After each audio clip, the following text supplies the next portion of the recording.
Ja sam se za prijemni prijavio onako samo zbog potvrde. Možda neću ni da izlazim. Koji će mi moliti? Ma, ja sam 4 puta položio ove testove i 4 puta pao na uspjeh.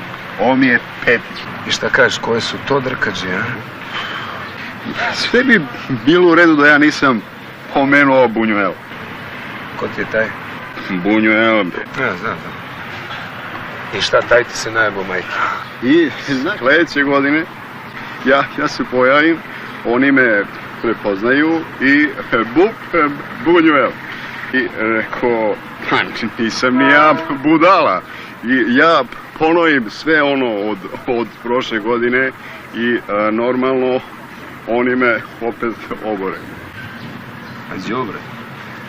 Znači o tom Bunjuelu sve najveće? Ma ne, to je pitanje za režiju, neće to tebe da pitaju.